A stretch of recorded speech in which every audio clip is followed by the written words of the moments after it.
Welcome to USA Global TV and Radio, where our mission is to provide education, entertainment, hope, and inspiration. USA Global TV and Radio connects you with experts and audiences all around the world every single day to help you succeed in business and to live a richer life. Visit us at usaglobaltv.com to learn about career and life-changing training and mentoring programs like the Listening Mentor. Subscribe to our newsletter to stay informed about our special programs and offers. Discover how you can become a guest on one of our shows or a host or producer of a USA Global TV and Radio show of your very own. That's USA Global TV and Radio, where the doctor is always in.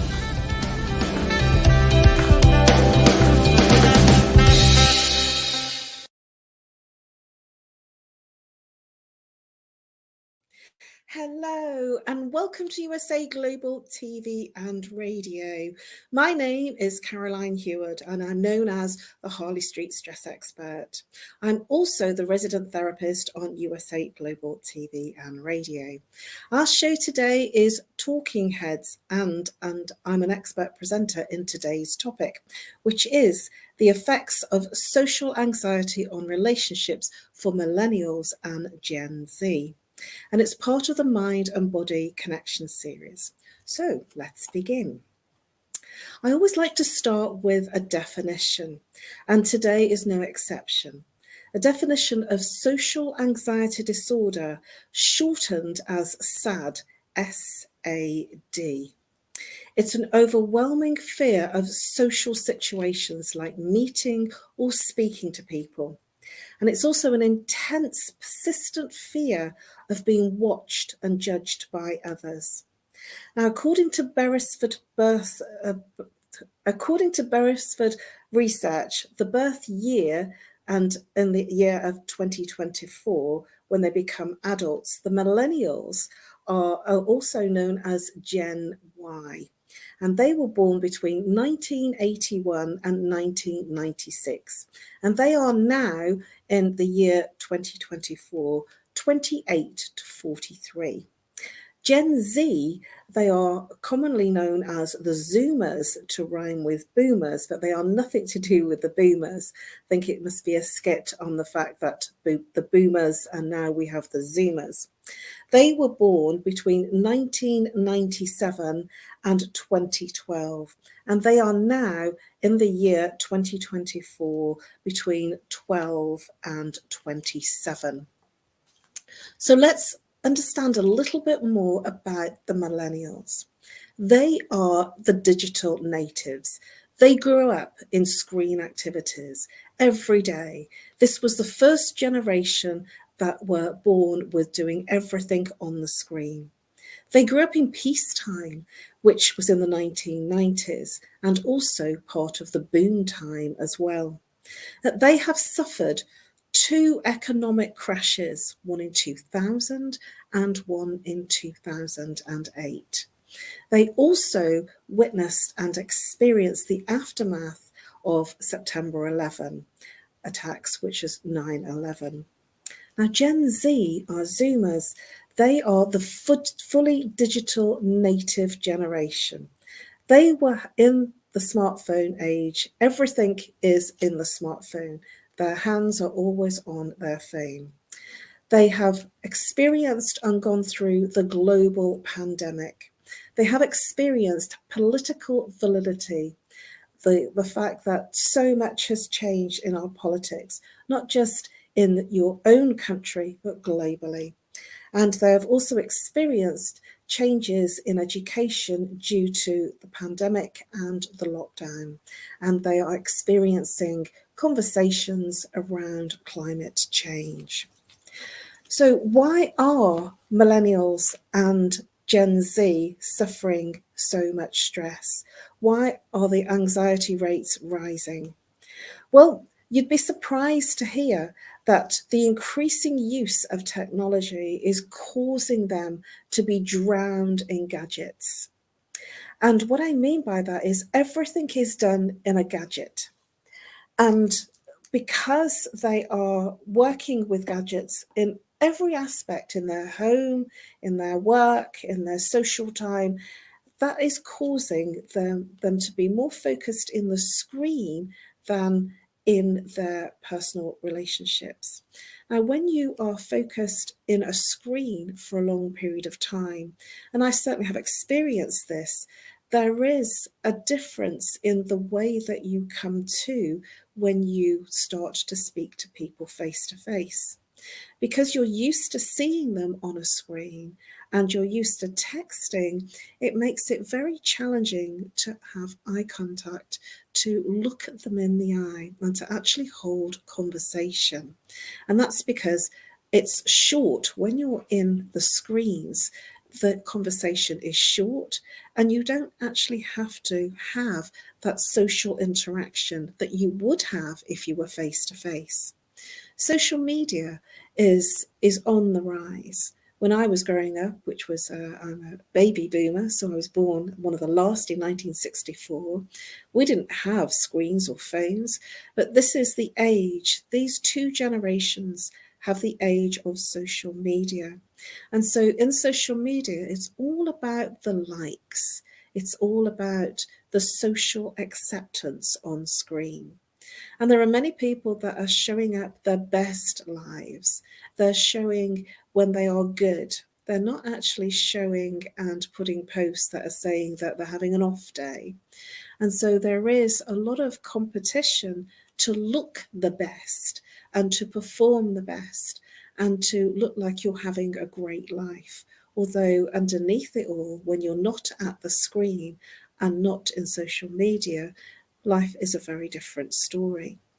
And so in terms of likes and in terms of reviews, this is something that I've encountered from a lot of people that are in the millennials, millennial generation and Gen X, Gen Z.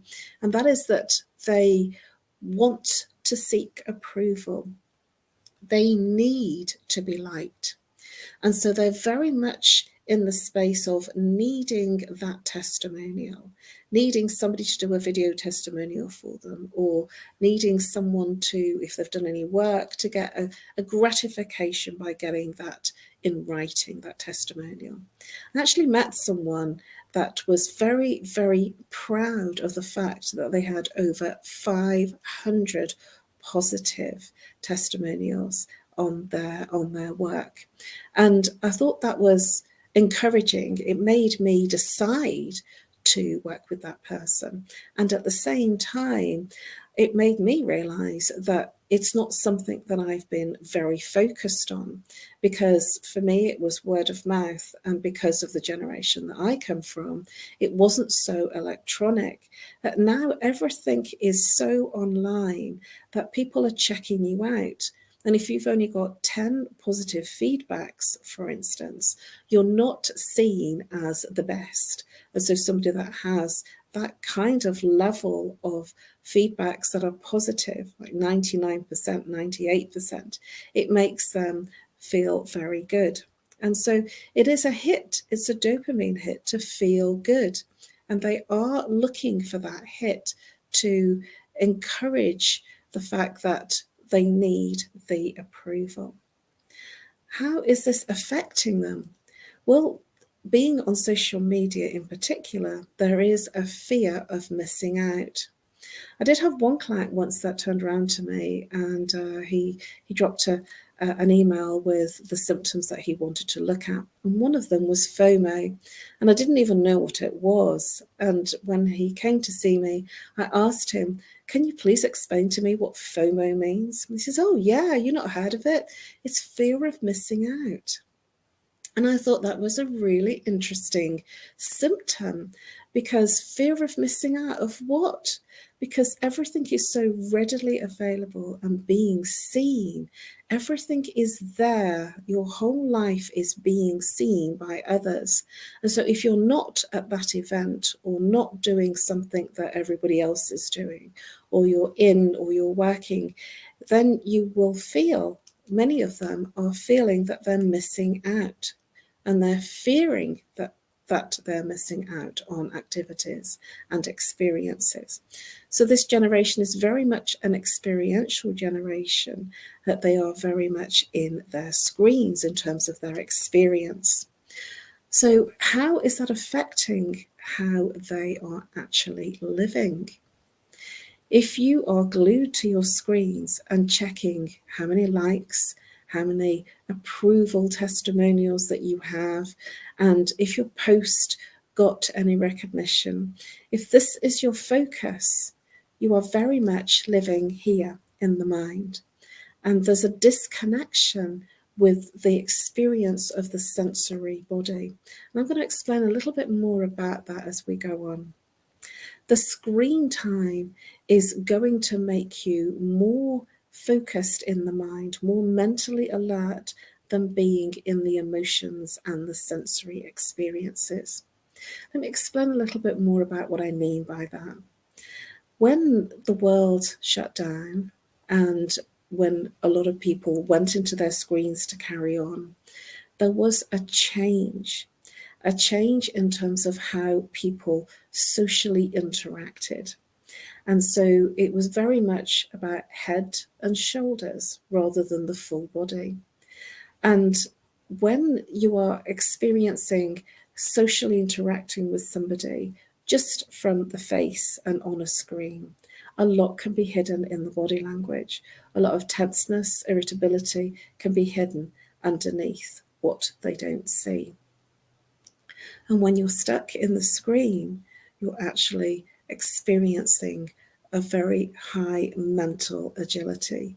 You'll be very highly mentally alert and yet not feeling the sensory.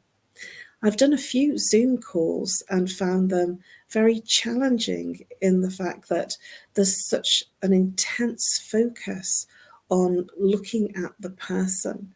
And so it's not the way that we were born. It's not the way that we were supposed to be experiencing life.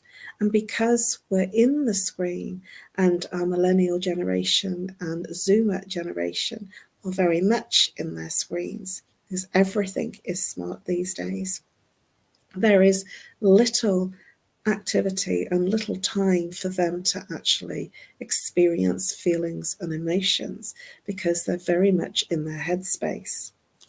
They also have a lot of financial worries and an uncertainty about the future.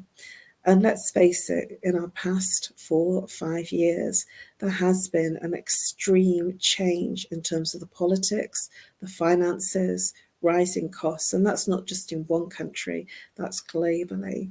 And so this generation have a lot of fear and uncertainty around their future, whereas in previous generations there was a route, there was a way forward that was easy to see. It was much easier to see the career progression, and it was much easier to see that it was relationship, marriage, children, and then financial security with a job and a career. That now all of those things have changed. And so the millennials and Zoomer generations, they are looking at the previous generations, seeing what they had and realizing that there is no way that they can have and succeed that expectation that they're putting on themselves, and of course their families are putting on them to succeed in those very fundamental things that make life work in terms of your relationship, your security, your new home, and having a family. Many people are struggling to see how they could afford to have children. And so this generation, these 2 generations, are experiencing a very different lifestyle. And to add to insult to injury on that, they're also experiencing huge debt towards their lifestyle, to move towards the lifestyle that they want because of the student loans that they've taken out, which was very different from previous generations. So there is that expectation of a high level of education, and at the same time, there is a huge debt that comes with that. And so for a lot of people, they just see that there's a huge mountain to climb, and it's very difficult for them to see forward from that. And so this is why there is a lot of challenge for them in terms of the anxiety. Let me talk a little bit about anxiety. Anxiety is when you are thinking about the future, you are focused on future things and future events. And what I've just outlined there in terms of the finances, making a home, buying a home, and a career, and clearing the debt from the student loans, all of these things are future things. Also, in the media, they are very, very clued into the media. And so they can't escape the barrage of messages that are saying about the rising costs and climate change and the changing world of politics and the fact that some things are working, some things aren't. And they just are seeing all the things that are not working. Whereas previous generations, because there wasn't the social media outlet in the way that it is today, they didn't see what was happening globally. So they were children and they enjoyed time without being photographed, without needing to be liked, without seeking the approval. Now, these two generations are very much approval seekers and people pleasers. And they live on that edge of making sure that they please everyone. So there is a lot of things that are piled onto these two particular generations. And in honesty, in terms of the way that they're looking at life, they're seeing that they've been shortchanged, that life is not as easy as it was for the previous generations. It's much harder to get noticed. And so there is a huge amount of uncertainty as to what happens next. Now, in previous generations, there wasn't such messaging being bombarded at them in all places. Here, it's everywhere. In previous generations, the world was much smaller. In these two generations, the world is much bigger and yet smaller. They can see what's going on the other side of the world very easily. And so the world is different. It's become a community. It's a global community. And they can see what's happening and they're hearing all the messages. And this is what's concerning them. They also see the challenges of their parents. They see the challenges of that work hard and living for work rather than having any social time or much playtime. And so they're very much a generation that is looking to take the balance and have more of a work-life balance. And certainly the Zoomers in particular are being called work shy and they are being called lazy because they are balancing time. They are having and want a work-life balance because they have seen the demise of what's happened to their parents. So if you add all of this into the mix, it doesn't look good. And more to the point, what happens to these two particular generations, they still have to succeed. They still internally want to have all the things that previous generations had. And so from this perspective, there is worry and there is anger that they're not achieving what they wanted to achieve or what other generations previous to them achieved at their time in life. And that makes them very, very irritable. So let's look at what's happening when they are feeling anxious and the effects that it's having on the relationships. Because with all this anxiety, and it will take place in the workplace mainly, and it will also overspill into their family life and also their intimate relationships. Their feelings will be repressed.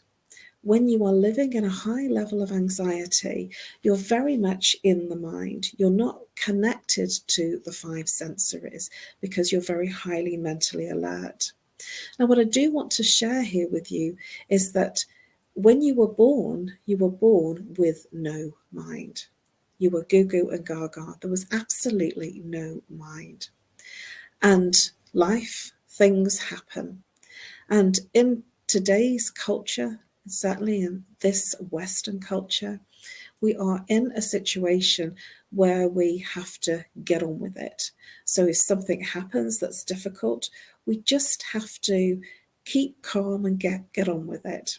And I was surprised when I saw the slogans. I can't remember when it started, but I started seeing slogans saying, keep calm and carry on. Certainly a lot of those signs on mugs and all sorts of paraphernalia, keep calm and carry on. And this is because it was noting that there was difficulties. It was accepting that there are world challenges. And yet it was expected that you kept calm and carried on. Now, when you do that, if there is any level of fear or sadness or upset or loneliness, and you are pushing down those feelings, those emotions, because you have to carry on, what happens is the escape route is the mind. Now, when you push down the feelings and emotions, it means that you're on autopilot. What that means is that you're walking around almost living through the mind. So living through the thinking, conversation, analytical mind. You're not actually experiencing, you're living in your thoughts and what the conversations are and what you're thinking. And so there is a disconnect, and you're living in the head. And we call this being cut off from the neck down. So everything is happening up here rather than from the neck down. And so there is no sensory experiences. And this is one of the reasons why these two generations will reach out and want the experiences, the sensory experiences. Now, I've spoken to a lot of people within these two generations, particularly because I want to know what life is like for them, because there isn't the certainty of previous generations. And the fact that they overthink and are very analytical makes them very, very good workers. It makes them very logical, very practical, and it makes them really good people to have on your team, because they're not going to throw a hissy fit at you, and they're not going to get upset because they are in their minds. They are very overthinking. The downside of that, while they're overly thinking and analysing and trying to work out what to say next, is that they're not living. They are experiencing everything through the mind. And they will probably hold things back that would be very relevant to say, and they are the ones that are deciphering what the other person wants to hear or not to hear. There's also a feeling of difficulties around their decisions being scrutinized. And what I mean by that is that they worry that people will be judging them. So they will take time to make decisions. They won't take their decisions lightly. And from that perspective, they will be very disconnected, and they will be very detached in any family or personal relationships. So how does that affect the intimate relationship and the personal relationships? Well, they will find it very difficult to have any type of physical interaction in terms of touch. Hugs might be difficult because they will not feel the sensitivity of their emotions when they are touched, and so they would rather keep their personal space. Have you ever tried to hug someone and they've backed away and they felt very uncomfortable, and you're not threatening in any way, but they're feeling uncomfortable? And if somebody's patting you on the back when you're giving them a hug, they definitely aren't comfortable in giving you that hug. And so rather than saying no, they don't want to offend. They are definitely life's pleasers. They want to appease you, so they will allow the hug, but they'll be patting you on the back to not be so connected to you. I've had a lot of conversations with many different types of people in these two generations.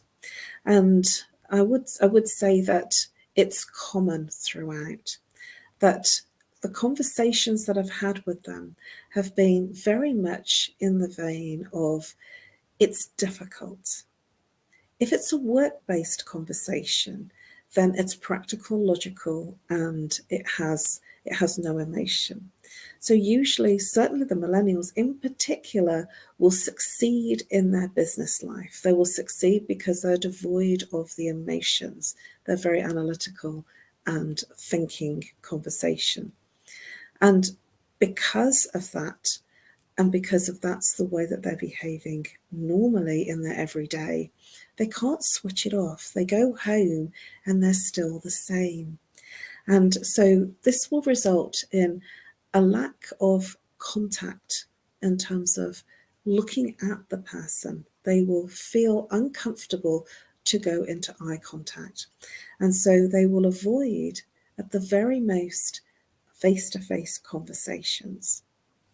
Now, I had an interesting experience where I was looking to speak to someone that I'd become very, very good friends with, and everything was done by text. And I found this very fascinating and couldn't understand, and I got very frustrated that they wouldn't pick up the phone.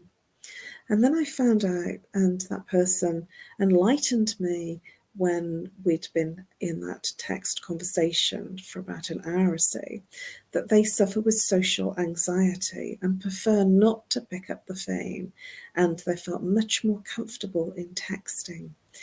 Now, I thought that was really interesting, and so I started to ask a lot of other people.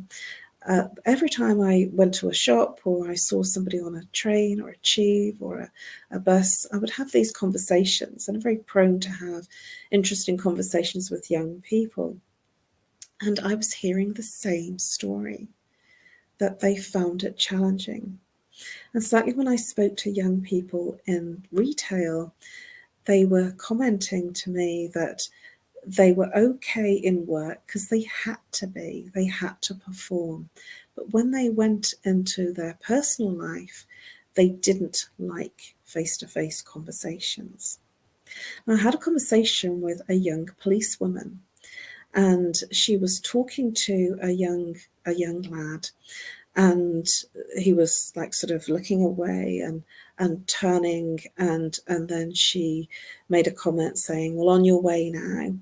And I went up to her and I said, "How is it? What's it like policing in the city centre?" Because I was in Birmingham at the time, with what's in our changed world.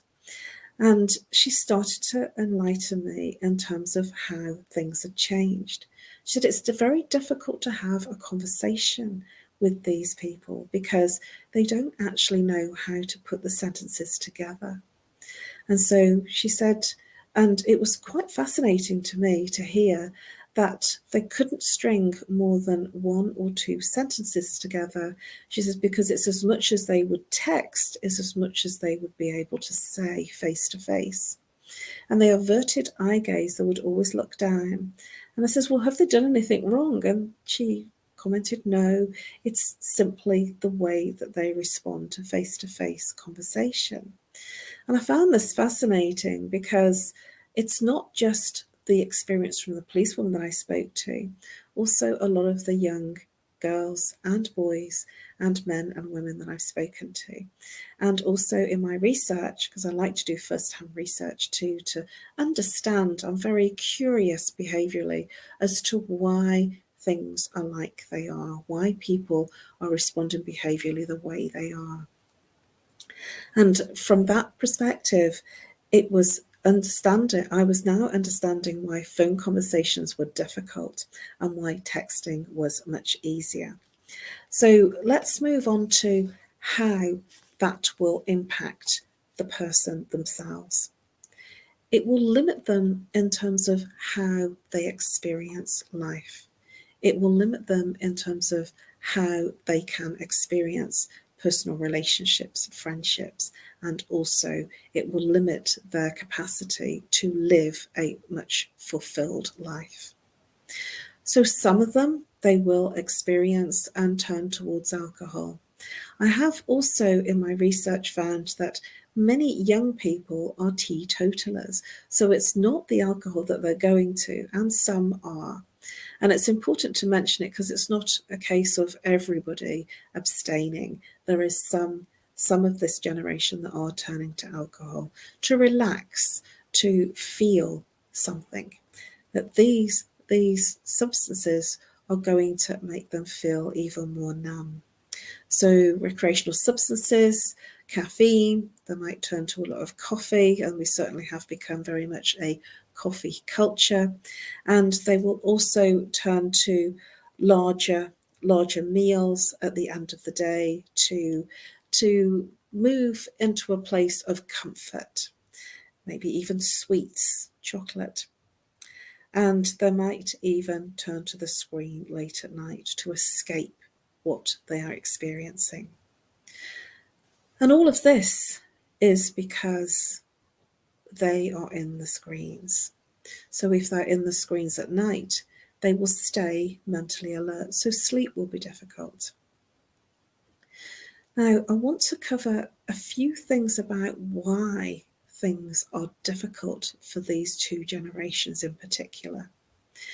In previous generations, if something happened, at least there was places and people that you could speak to, talk to a friend.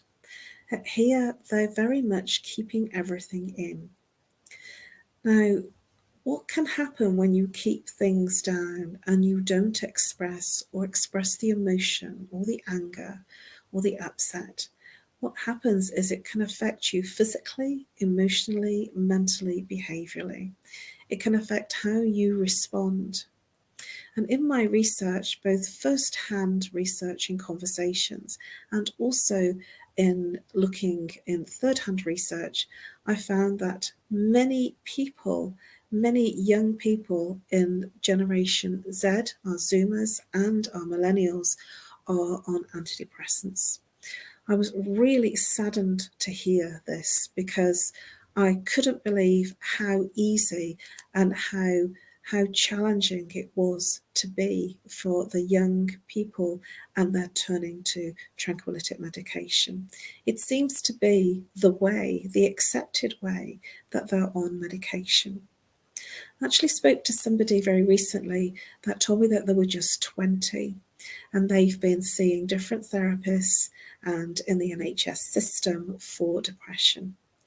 And that really surprised me, 20. I can remember being such a fun girl at 20 and everything was my oyster and everything was amazing. Everything was easy and everything was experiential. And I'm amazed that tranquillitic medication is being used by a lot of our younger generation. And this will deaden the sensory experiences. They will not feel life, they will exist life. It's almost like they're going through the motions without the emotion. And living in their mind and not living in reality, because if they're living in the screen, that is not real. And even though I'm here on the screen, it's not real to live permanently in the screen, to actually be texting. It can be very draining mentally to be texting in a screen or to be in videos all of the time. And it's not how we were meant to live in terms of being human. So how can you move away from the screen? Well, I recommend that you reduce your screen time. I recommend that you reduce the time that you're in your screens, especially towards the back end of the day, because whatever you are watching and whatever screen time that you have just before bedtime, you will still be consciously aware and mentally drained.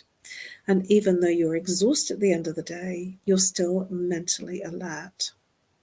So reduce your screen time at night if possible. Reduce larger meals, have smaller meals, and away from bedtime, and reduce your coffee intake late at night. I would also recommend exercise. I'm not one for being in the gym, but this might be something that is good for you, and it might be a choice. And certainly in the summer and in the warmer weather, it's much easier to go to the gym than it is when it's in the winter time. If you are a gym person and if you are comfortable in being in the gym and taking those trips, what that does is it takes the energy out of the mind and it puts the energy back into the body. It starts to ground you, and so that you feel different. You will feel much more in your body rather than being in the screen in your mind. And so even if you did a run around the block, even if you did some aerobic, like some swimming, it doesn't matter how small it is, even if it's a brisk walk. I have found that I've been very glued to my screen as of late, certainly in doing these shows and doing lots of work. We are in the computer screens and in all sorts of other screens as well, in our phone screens, that when I have gone out, I've actually felt alive. I've thought, air. And this is what I'm inviting you to do, to take that stroll, to walk. And it doesn't really matter if it's in nature. It doesn't really matter if you can't find nature. It's about being outside of an enclosed environment.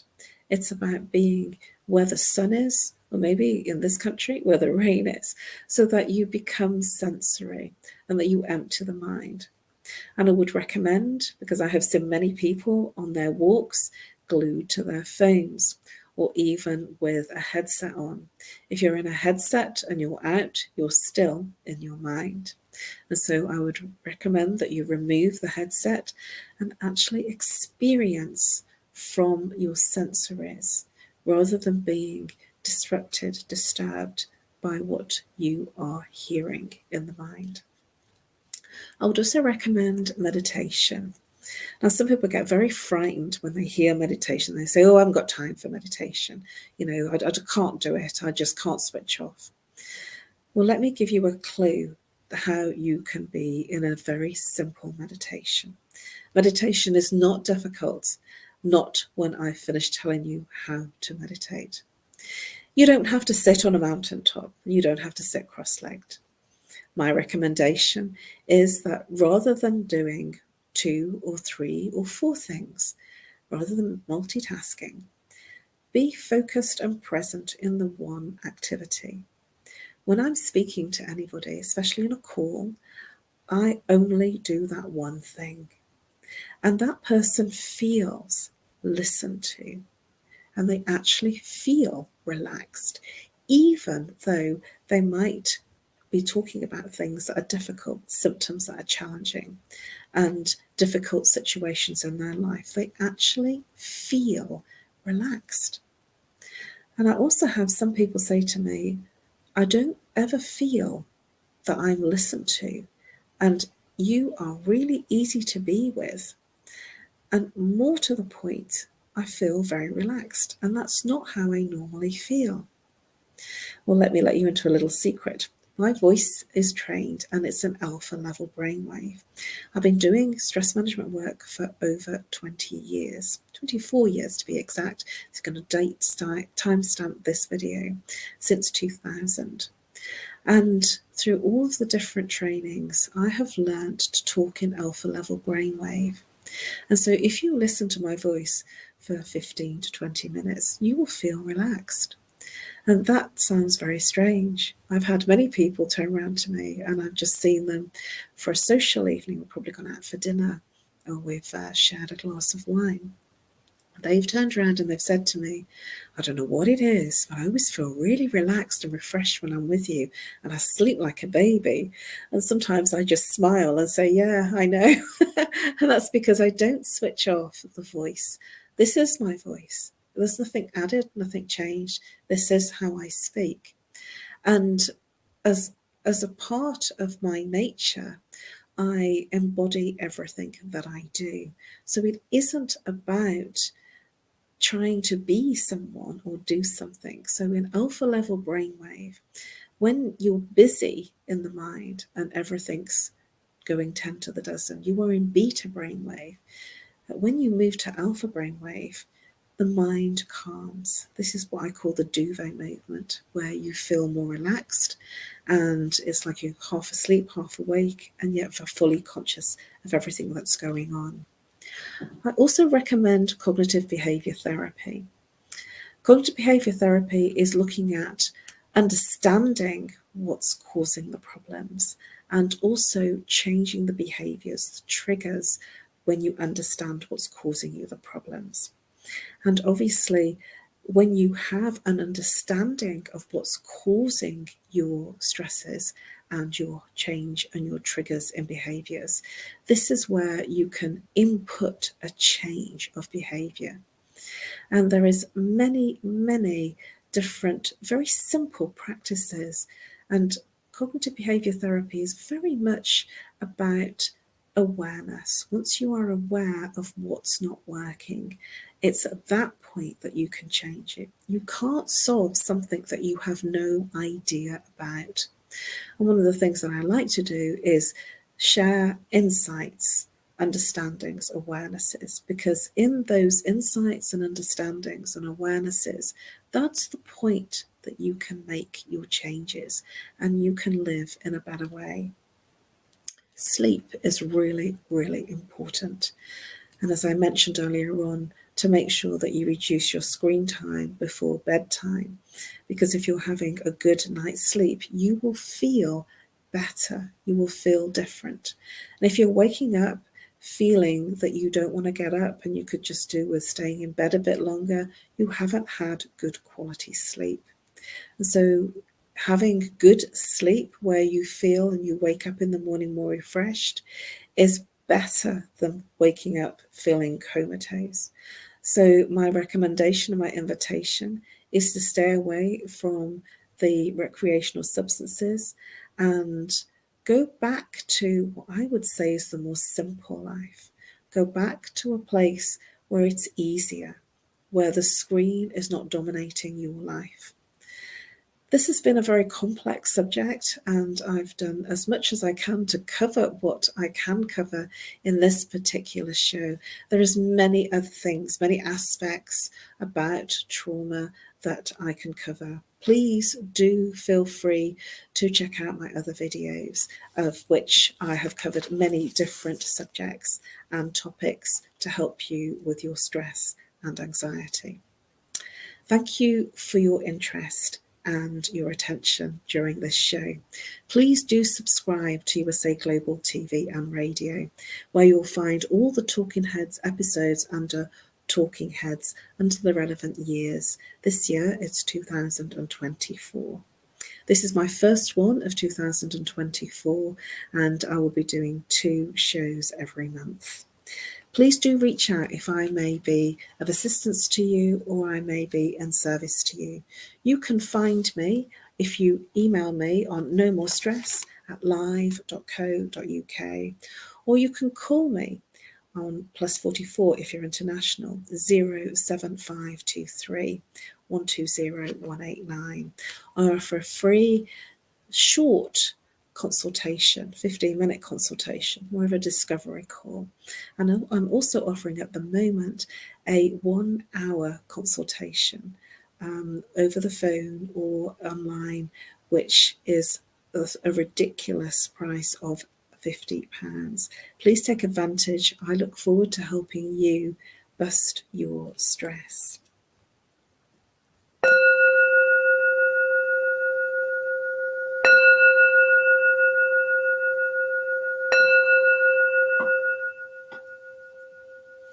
Namaste.